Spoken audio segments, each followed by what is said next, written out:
ডাক আসবে, দাওয়া এর ডাক, শাহাদাতের ডাক আসবে। শহীদ হইতে রাজি আছো তো ইনশাআল্লাহ? জীবন দিতে প্রস্তুত আছো তো ইনশাআল্লাহ? আর আমরা দুনিয়ায় এসেছি দিনের জন্য, শহীদ হওয়ার জন্য। এই দুনিয়ায় আর কোনো সফলতা নাই, আল্লাহর জন্য শাহাদাতের মধ্যেই সফলতা।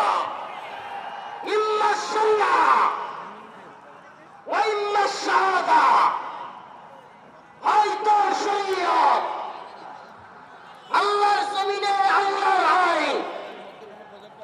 এই জমিন কার? এক চিৎকার করে বলেন কার? জমিন কার? হুকুম চলবে কার? ইনিল হুকমু ইল্লা লিল্লাহ, আমার আল্লাহ, তা'বুদু ইল্লা ইয়্যাহ, হুকুম হবে আল্লাহর, ইবাদত হবে আল্লাহ। ইবাদত হবে কার? একমাত্র আল্লাহ। এই কোন তাগুতের গোলামি আমরা করব না। আমরা কার গোলাম? আমরা ভারতের গোলাম নই, আমরা আমেরিকার গোলাম নই, আমরা ইসরায়েলের গোলাম নই। আমরা কার গোলাম? গোলামি হবে কার? পৃথিবীবাসী জেনে রাখো, আমরা আল্লাহর গোলামি করি। এই মাথা নোয়াবত আল্লাহর কাছে। এই মাথা নোয়াবত কার কাছে? পৃথিবীর কারো কাছে আমাদের মাথা নত হবে? এবার আমার ডকুমেন্টারি তো দেখলেন, শেখুল হাদিস ইবনে শেখুল হাদিসের ডকুমেন্টারি দেখলেন, অন্যান্য আলেমদের ডকুমেন্টারি তো দেখবেন। আমি কিছু মাসলুমদের ডকুমেন্টারি আপনাদের সামনে বলে যাই, কলিজা ফেটে যায়। ও মুসলিম উম্মার প্রিয় যুবক ভাইরা, আপনারা জেনে থাকবেন 2013 সালে শাপলা চত্বর এক ভয়াবহ রাতের সাক্ষী অনেকেই। আপনারা জেনে থাকবেন।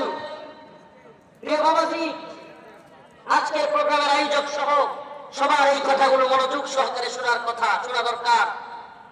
আমি আপনাদের সামনে এমন কিছু ব্যক্তিদের কারগুজারি শোনাবো যারা 2013 সালে রাসূলুল্লাহ সাল্লাল্লাহু আলাইহি ওয়াসাল্লামকে যারা কটূক্তি করেছিল, আল্লাহর নবীকে নিয়ে যারা ব্যঙ্গচিত্র বানিয়েছিল, আল্লাহ এবং তার রাসূলের বিরুদ্ধে যারা কথা বলেছিল, সেই কারণে হেফাজতে ইসলাম শাপলা চত্বরে যেতে বাধ্য হয়েছিল। সেই সমস্ত নরপিশাচ, সেই সমস্ত কুখ্যাত শাতেমে রাসূল রাজীব, ব্লগার রাজীব, শাতেমে রাসূল অভিজিৎ রায়, ওয়াশিকুর রহমান বাবু, ফয়সাল বিন দীপক, আরো কতগুলো নাম বলতে পারবো। এরা আল্লাহর নবী এবং আল্লাহকে নিয়ে কটূক্তি করেছিল, আম্মা জানদেরকে নিয়ে কটূক্তি করেছিল। মনে আছে আপনাদের? মনে আছে?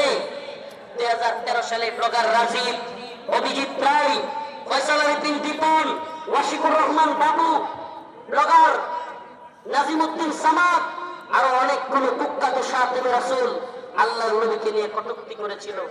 ও প্রিয় মুসলিম উম্মার যুবকেরা, আজকের এই ঐতিহাসিক প্রোগ্রামে আমি যদি সেই মজলুম ভাইদের কথা না বলি, আমি তাদের সাথে কারাগারে ছিলাম। ওয়াল্লাহি এক একটা ভাইয়ের মিথ্যা মামলায় ফয়সাল বিন দীপনকে, অভিজিৎ রায়কে কে বা তারা হত্যা করেছে।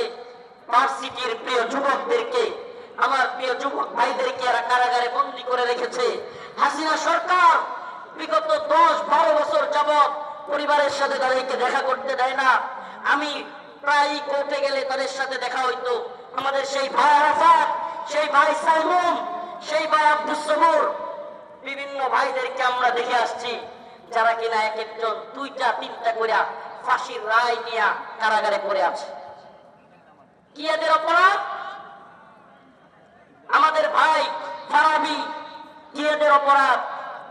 ফারাবির অপরাধ, আরাফাত ভাইয়ের অপরাধ, সাইমুন ভাই, আব্দুস সবুর ভাই, এই ভাইদের অপরাধ আল্লাহর নবীকে নিয়ে কটূক্তিকারীদের বিরুদ্ধে তারা ফেসবুকে বা বিভিন্ন মাধ্যমে লেখালেখি করেছিল।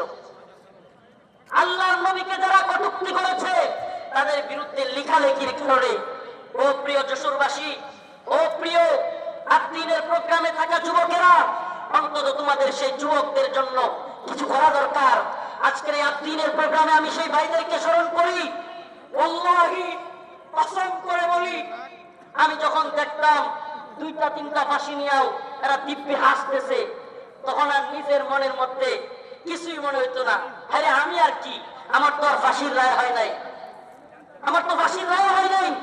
2টা-3টা ফাঁসির রায় নিয়ে হাসতেছে, টিপ্পি চলতেছে, এদের মনের মধ্যে কোনো কষ্ট নাই। এই যুবকেরা দীর্ঘদিন যাবৎ কারাগারে পড়ে আছে। ও প্রিয় মুসলিম উম্মার যুবকেরা, ও নেতারা, ও বক্তা মুফতি শাইখুল হাদিসরা, আল্লাহর নবীর পক্ষে কথা বলতে গিয়া দীর্ঘদিন যাবৎ তাদেরকে জঙ্গের ট্যাগ দিয়া আজকে কারাগারে বন্দী করে রেখেছে হাসিনা সরকার। এখন ওই ভাইগুলো মুক্তি পাচ্ছে না। ও প্রিয় মুসলিম উম্মার যুবকেরা,